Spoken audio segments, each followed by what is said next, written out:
Yeah, so you guys only have had two lectures so far for ecology, and so that's not a whole lot of material. It's kind of like the starting of ecology.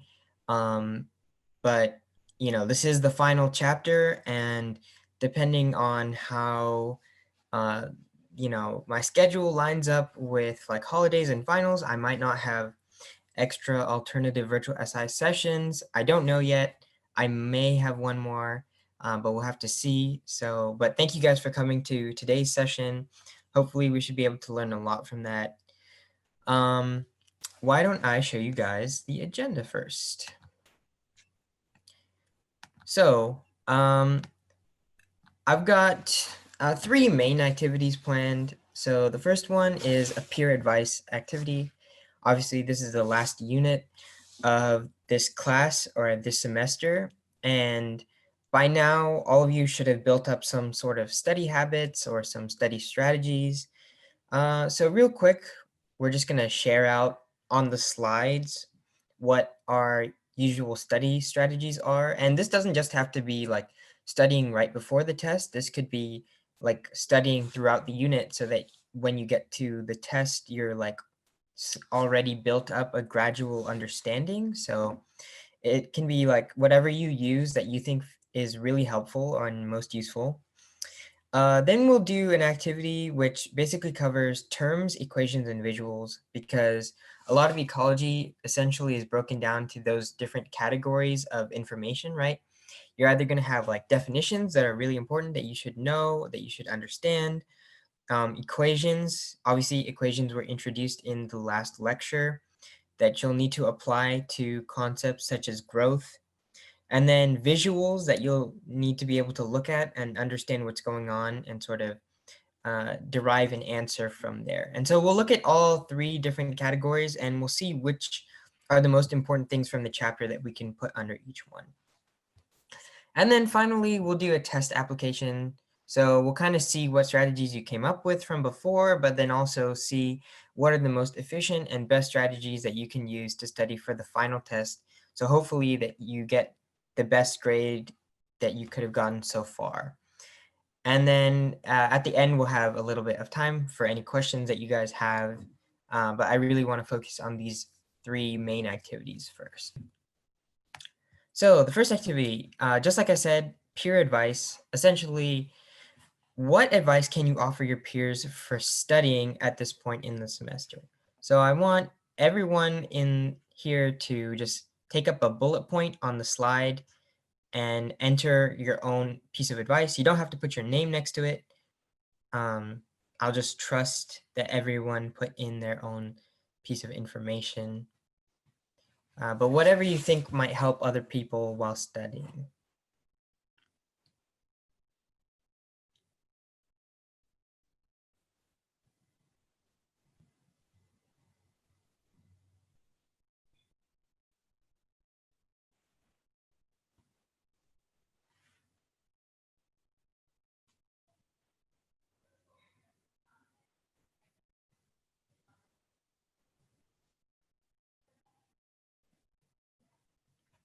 So it looks like we've got some like studying material early on. Yeah, that's always good, right? If you know the material well from the start and you know it well as you progress through the chapter, then you won't have to study as much before the test, right? You won't be doing like cram studying or stuff like that. So that's always good, making sure you have material down as you follow along with it. I see someone said taking notes during lecture helps, and finding these virtual SI sessions really helpful. Oh, wow. I'm glad to hear that. Yeah.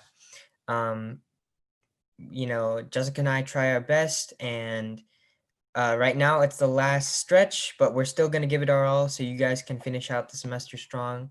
So I'm really glad that these sessions help, and it's great that if you take notes well, then that helps as well from lecture, then that's also a good thing, creating your own reliable resources, reading the book, right? Reading the book is always a good consultation practice. The book has a lot of material that you can rely on, and although not all the stuff is in the book will be in your test, it's always a great place to read just to get a general understanding of a lot of things. And then I like to go over Dr. Wilkins' slides while watching her lecture videos over, rewrite my notes and important things she notes during lecture. Also like to make my own flow charts and implement important slides in my notes. And SI sessions help. Yeah, that's a really comprehensive one. Sounds like you're doing a lot of great stuff. I'm glad SI sessions help for you as well. Yeah, whatever resources are available to you, I recommend that you guys take advantage of it. But it looks like you guys are already on top of things for the most part, so I don't have much to tell you. um, so yeah, good job. It looks like I think if you guys keep on with those study strategies, you guys will be set for success on the last test, and you should finish out this class strong. So keep it going. Just keep up the effort, and you'll be at the end before you know it. Awesome. Cool. So thank you guys for contributing to this slide and sharing out what you guys are using for your study strategies and sharing that with your peers. I'm sure maybe someone didn't already do one of the things that was on here, and now they can see that that might be a helpful thing, and they might take that into their own study strategies for the final test. So that's really great. With that being said, why don't we move into our main activity now? So if you guys will just hop on to the ecology term slide. So that's the first thing we're going to tackle. Obviously, ecology is really based in a lot of interconnected concepts and terms. And I think it applies more so in ecology than any of the previous chapters that we've actually covered in this class. Like if you understand the foundation of ecology and you understand a lot of the basics of it, you can really like branch that out into most other ecological concepts. And so I think that's a great thing about ecology. It's very interconnected. And so it's not too hard to track where that material goes. With that being said, there's probably some specific terms that have definitions that are more important than just general knowledge in ecology. And so that's what this slide is going to be all about. So real quick, I'm going to give you guys about 3 minutes just to hop on this slide. Again, take up another bullet point or a couple if you want, and just put down the most important ecological terms or maybe statements that you think are important to remember when we're talking about what could be on the test. And so obviously this is only going to be from your lecture 1 and 2 of what you learned so far, but there's already a lot of stuff that you can take away from those. So just 3 minutes, have at it, get as much as you can on the slide.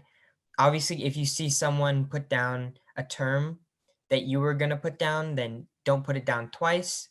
But yeah, put down whatever you think is important, and then once that time is up, we can go over them together and see why some of them are important. Some of them might be more important than others.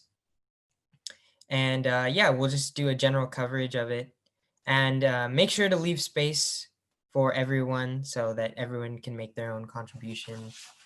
There's plenty of space, so I don't think that'll be a problem, but just in case. Cool. So yeah, it looks like you guys are done, and you guys put down quite a few terms, so I really like to see that.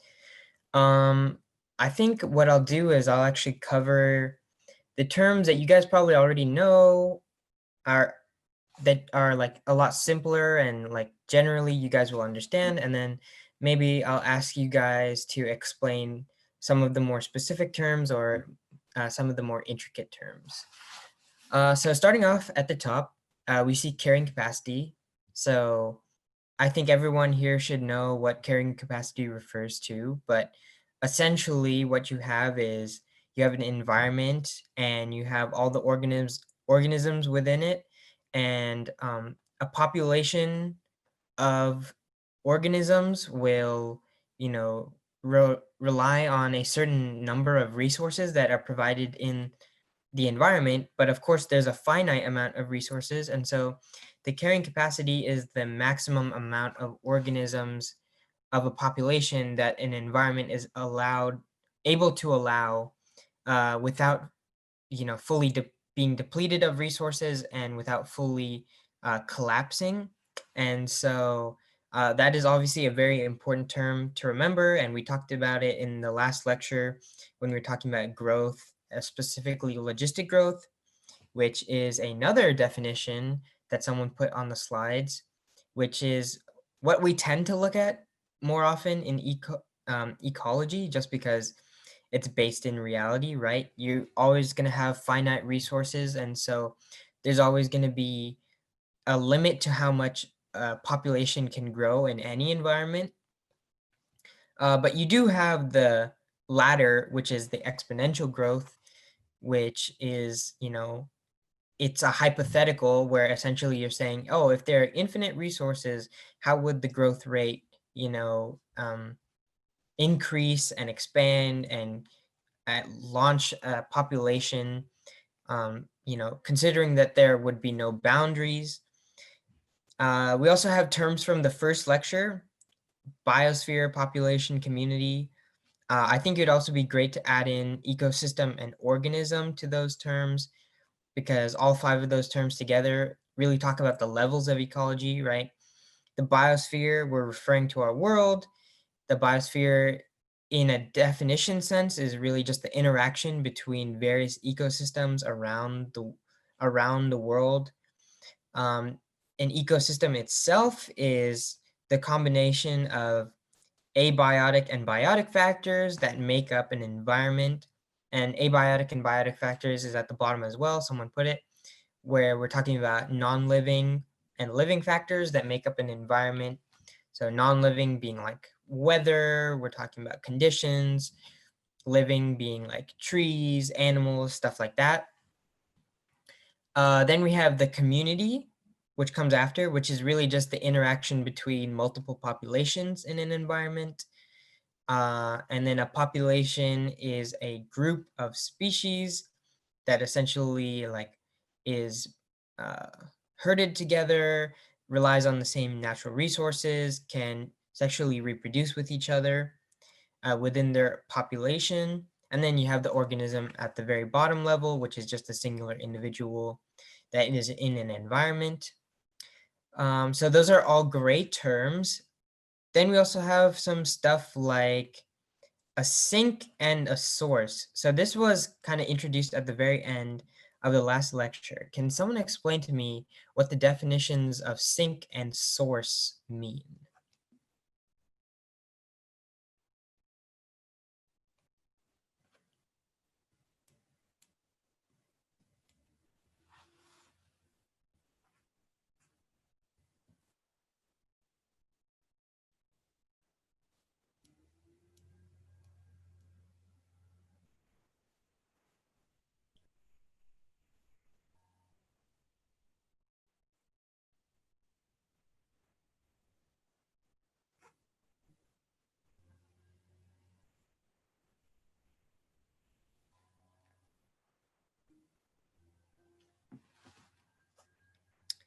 Uh, it- okay.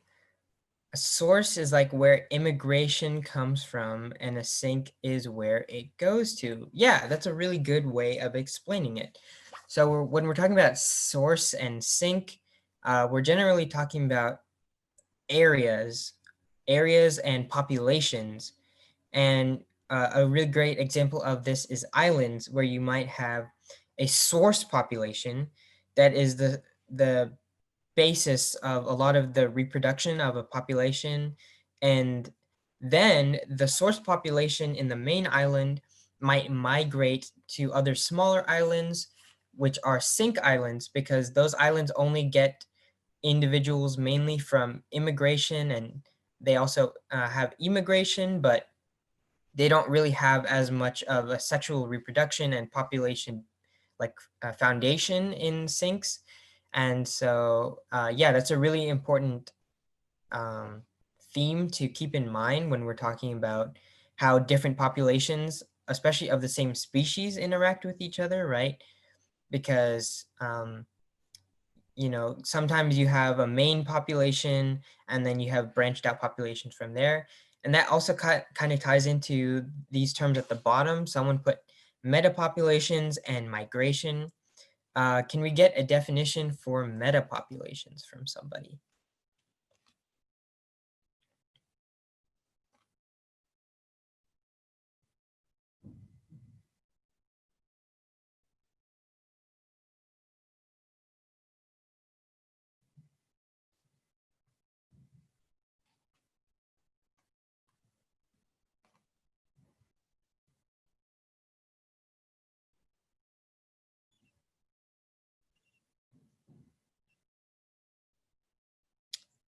Someone said populations of the same species.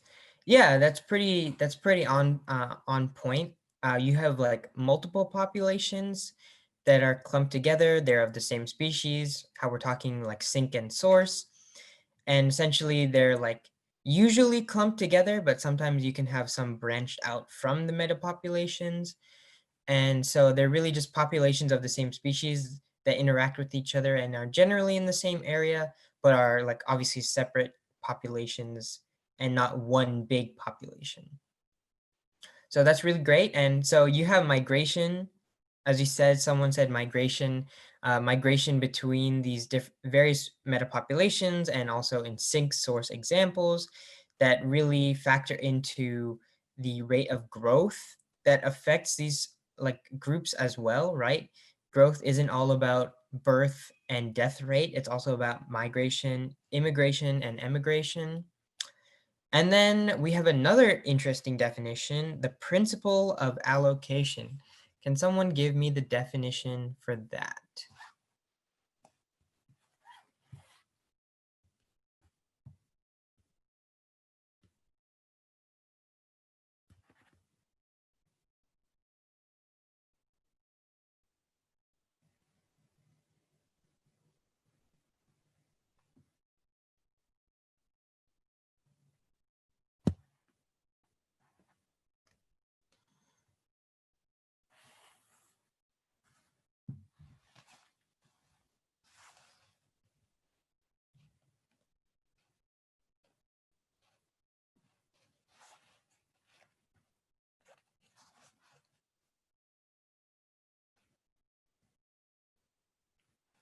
Allocation creates trade-offs. Yes, that is absolutely correct. So in an environmental setting and in a natural setting, you are hardly ever going to have the case where you have a perfect organism or species, right? You're not going to have like an organism that can reproduce a lot, make lots of offspring, and also survive really well in its environment because there are trade-offs, like you said. And so this often comes down to, oh, do you have better reproductive abilities or do you have better survival abilities in environments? And so there's always these balances. You can't have um, perfect of both. You can have compromises of both. You can have balances, but you can never have the best of both worlds. And so that's the principle of allocation. And that really plays into the dynamic of populations and how they grow and how they rely on, stability and stuff like that. And then we finally get to the, bigger terms of the last lecture, which people highlighted here: survivorship, fecundity, and also the different survivorship types. So obviously survivorship describes, how much of a population survives at any given age. And when we were looking at life tables that we used in class, it also often focused on, female survivorship, because females are obviously responsible for reproduction in populations. And so any species that we're talking about uh, has a survivorship type, which essentially describes how likely the species is to die at any given age point. And so we have the type 1 survivorship, which is essentially the one at the top of the chart. And that one is describing, you know, uh, organisms or species that have high survivorship from an early age all the way until late age, and that's when they start to drop off and they start to die. So they have a very good early survivorship and middle survivorship, and then they're more likely to die later on. So those have better survival abilities, right? Then you have a type 2 survivorship, which you have an equal ability or equal probability of dying at any time in your life. And so that's kind of like this balance that we're talking about when we're talking about principle of allocation, right? You have a species that have a probability of dying early and dying late that equals the same because they just have a balance of reproductive and survival abilities. And then you also have type 3, which is the type of organism or species that has a high probability of dying early on or in early stages, and then it kind of slows down in later stages. So if you make it to the later stages, there's like less of the population, but they last for that long. And so that survivorship curve really describes the principle of allocation pretty well because it compares the three different models which you can have when you're talking about reproductive versus survival abilities. So yeah, cool. That was really great.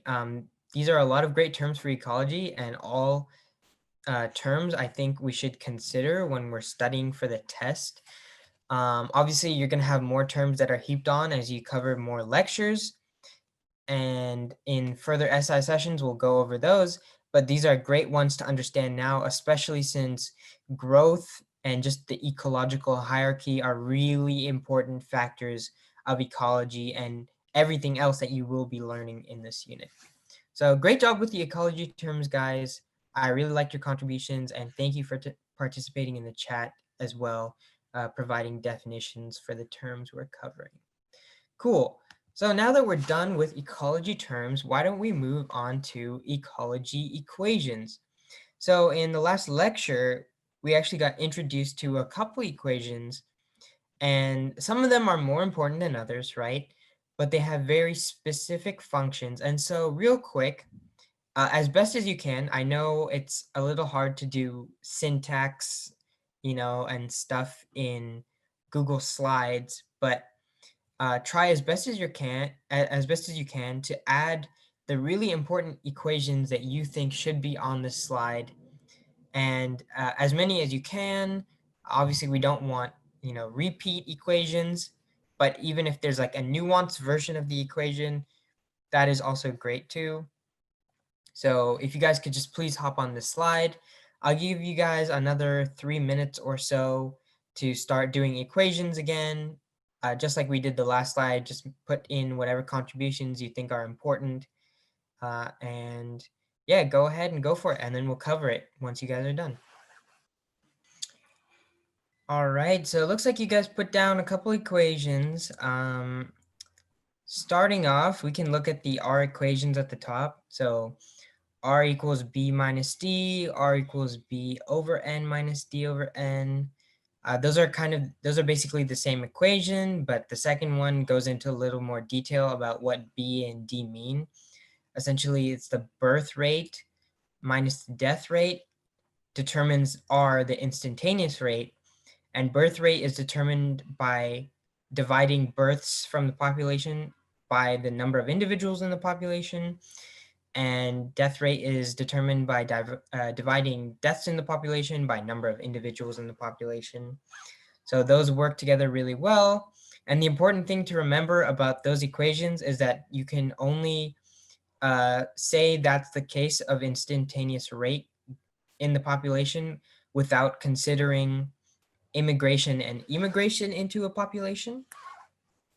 Then you have the equation dn over dt equals n times b minus d, right? Obviously, we're substituting the birth rate minus death rate part of the equation for r to make it population size times instantaneous rate, which is represented by b minus d, equals change in population over time. And just to remind you guys, the d before the n and the d before the t just represents delta or change. So it can be read as change in population divided by change in time. Then we have pretty much the same equation, except G represents the change over the dn over dt, which G is just for growth. And so that is the exponential equation, right? Growth equals instantaneous rate times population. And we have that here as well in the dn over dt form. I guess the important thing that we have here, we should also add the logistic growth equation, right? Which is dn over dt equals rn. And can someone tell me what you need to add on to this equation right here to make it a logistic growth equation right here? What needs to be added on?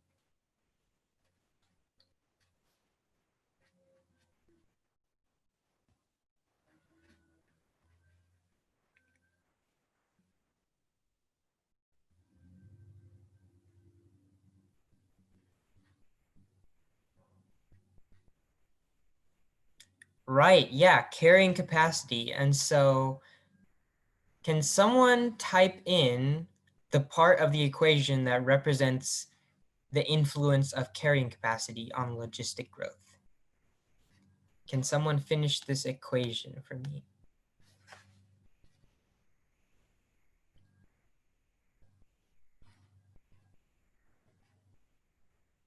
If you need to go look back at your notes, feel free to do so.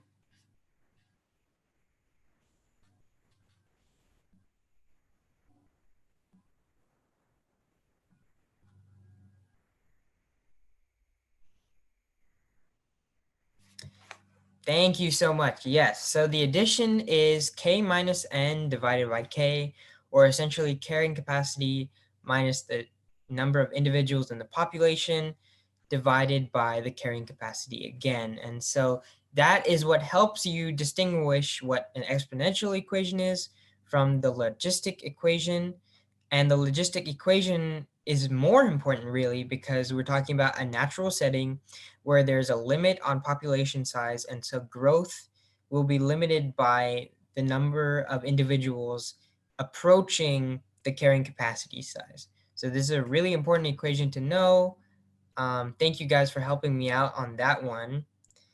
Then there is, I think, two more equations I would say that are really important. So first of all, uh, for a life table, the most important variables and columns in the life table are represented by Lx and Mx. Can someone tell me what Lx represents and what Mx represents?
Right, so you guys put it in. That's really good. So Lx equals the probability a female newborn each age x.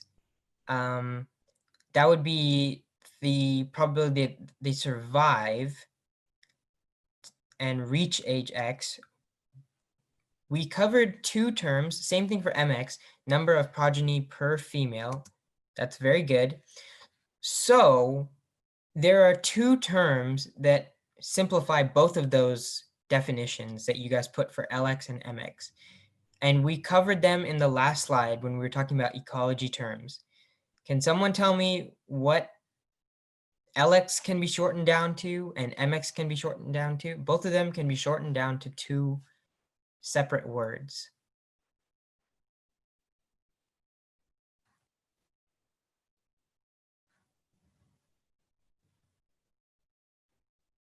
Right, so MX is shortened to fecundity, or fecundity is number of progeny per female, essentially reproductive ability.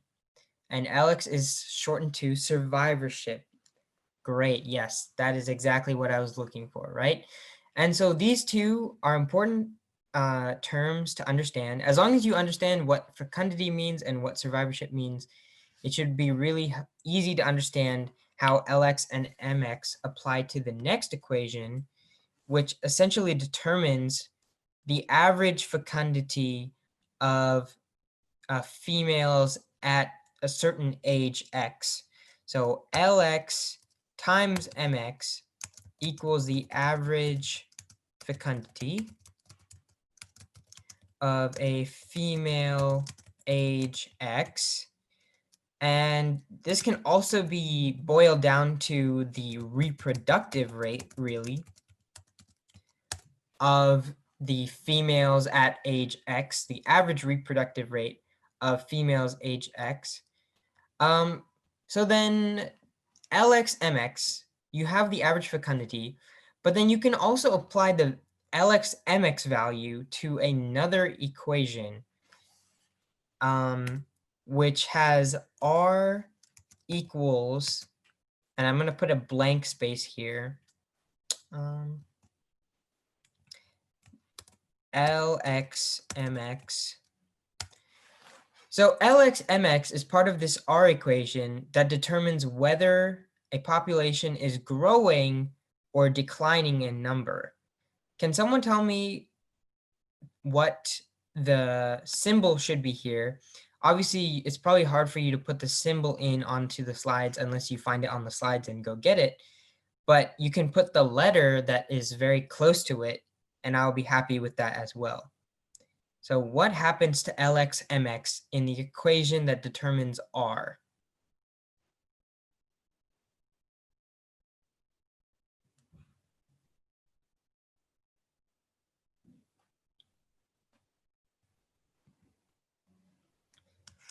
You are absolutely right. Yes, it is sigma. So in this case, we don't need the exact notation, but we can just put an E because it looks close enough, right?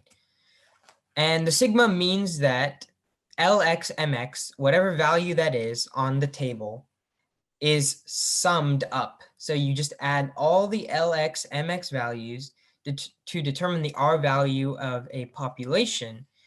And what can you tell about the population if R is greater than 1 in value?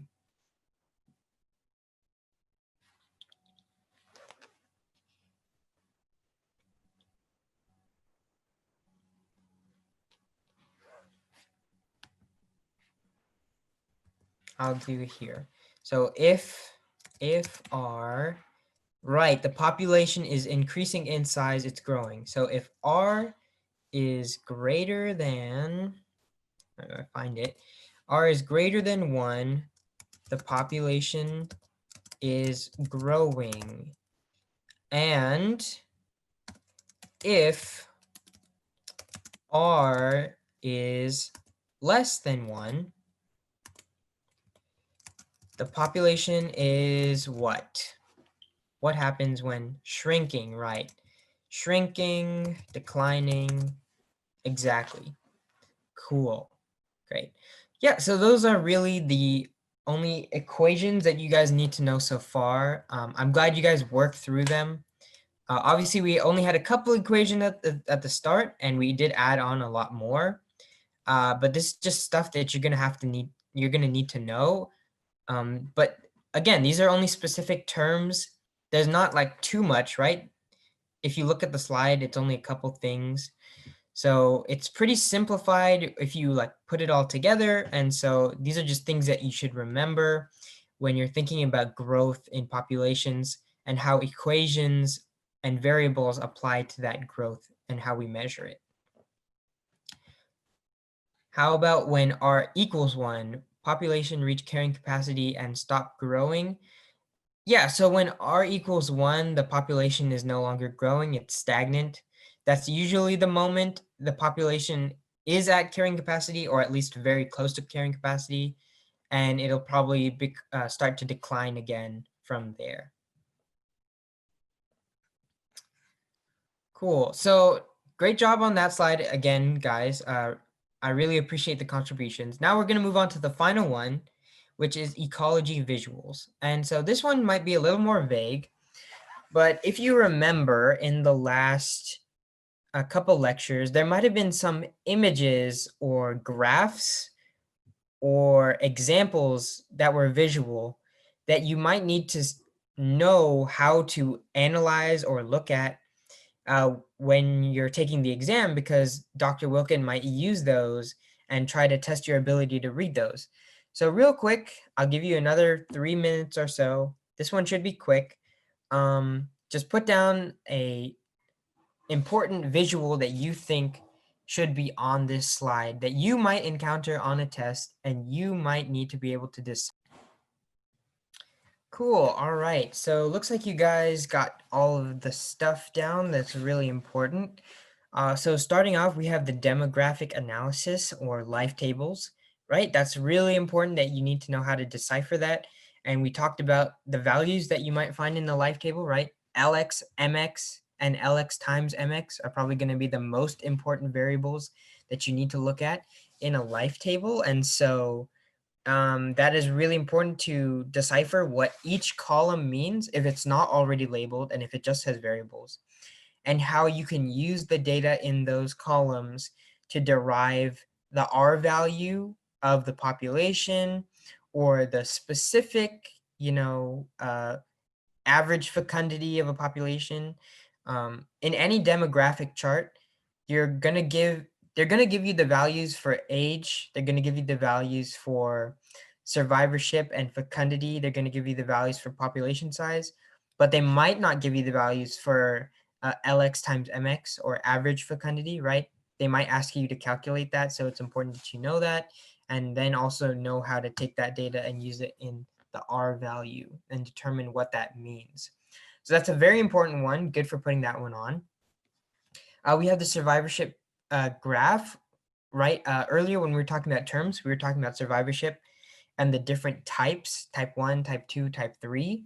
And so that's another important thing to remember. I think the survivorship graph is generally a pretty easy visual to decipher because it's pretty easy to understand that one type has a higher likelihood of dying early, one has a higher likelihood of dying later, and one has the same likelihood of dying early and later. So I think that's one of the more simple visuals that are out there in this chapter.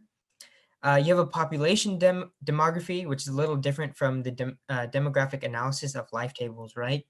Where you have like a kite or a pyramid or some sort of bar, which has almost like a leaf formation where you have the line in the middle and you have the populations on either side. It can sometimes be divided into male and female, and also have the different like age groups that represent each bar. And that's really important to determine like age distribution and fitness of a population based on like, do they have a lot of old uh, people in their population? Do they have a lot of young people in their population? How is that going to shift? How is age going to shift in the population? Will that result in, more reproduction later on, or will that slow reproduction later on? So there's a lot of information you can take from population demographies, and they are especially important and probably often considered for human populations more than animal populations in this like ecological unit. Then you have population growth curves. Obviously, we talked about the equations.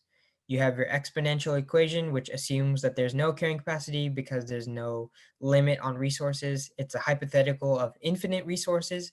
And so you just have a continued rate going up. But there's two different types, right? You can either have continuous exponential growth, which is just like a smooth curve that goes up, or you can have discrete exponential growth, which is jagged because it assumes that there's reproduction and mating that happens at specific times of the year, so it only grows at specific times, and that's why it's discrete, versus like a population that can have people who are, reproducing at one time and not reproducing, other individuals who are not reproducing at the same time, and so it's just continuous growth like that. So that's also really important. You'll probably see more of population growth curves than other visuals, except for maybe life tables, just because it's like very important in this chapter. Obviously, we talked about metapopulation, right? The groupings of populations, how they interact with each other. Also, sink and source populations. She might give you an island map, well, where there are like arrows between the different islands, and you'll have to determine which one is a sink island and which one is a source island, or source population and sink population. And so being able to understand how the arrows cancel each other out, or what the arrows mean, that's really important for determining, which is a sink population, which is a source population, and how metapopulations are grouped up in general. And then finally, dispersion graphs. Dispersion graphs, I actually think, are probably the most simple visual, even more simple than the survivorship graph, to be honest, because you only have three different types of dispersion, right? But can someone tell me what the three different types of dispersion are?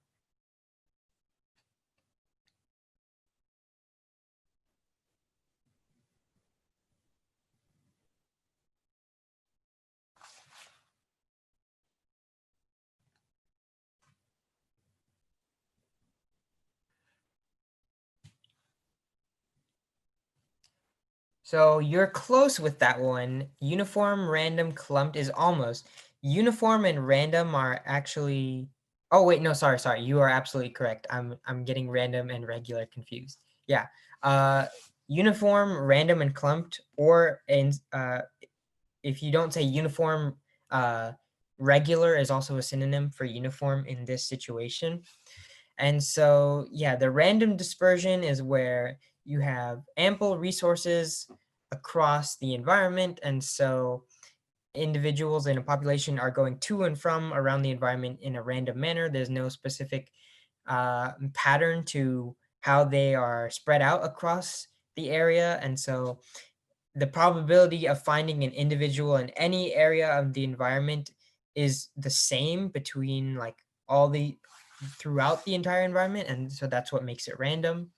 Then you have a uniform or a regular dispersion where there's like intense competition or pressuring factors that ensure that the organisms of a population stay in sort of like uh, an organized layout. And so you'll only find like this probability of finding an individual in specific areas, but like they're spread out still, but they're just specifically organized and layered in a certain way due to competitiveness and population pressure and environmental pressure.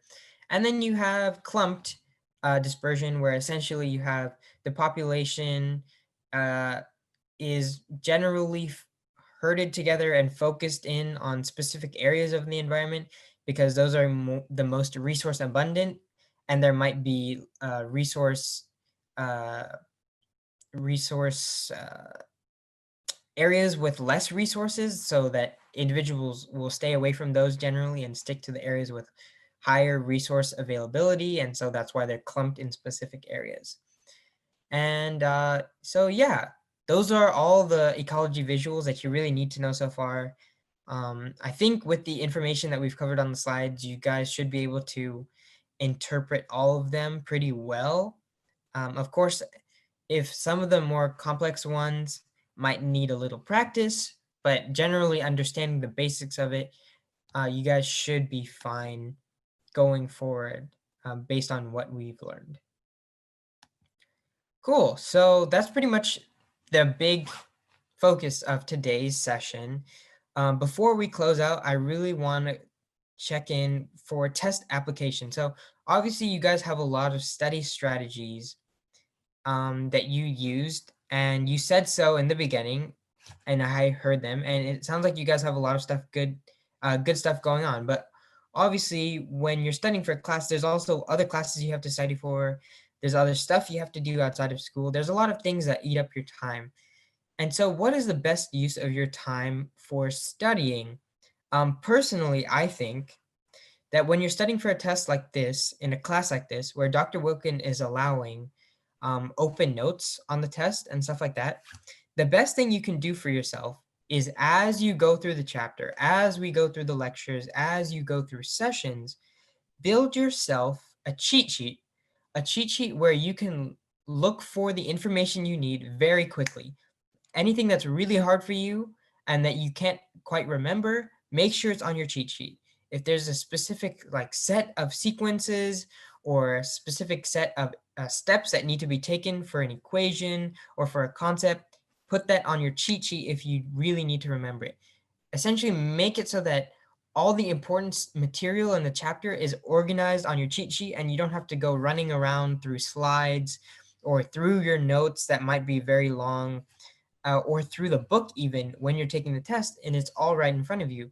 And if you have the cheat sheet, then that'll make your life so much easier on the test. And this is like a really great opportunity that you should be taking advantage of.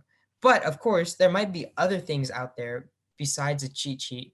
So what I really want to know is, one, do you guys think a cheat sheet would be a good use of your time to study and make sure that you do well on the test? And two, do you think there's another strategy that is really efficient with your time and is good for people who might not have as much time to spend studying all day?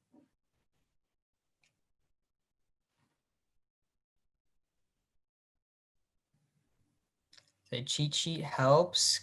That's good. Cool. So yeah, it looks like cheat sheets will generally be helpful for you guys.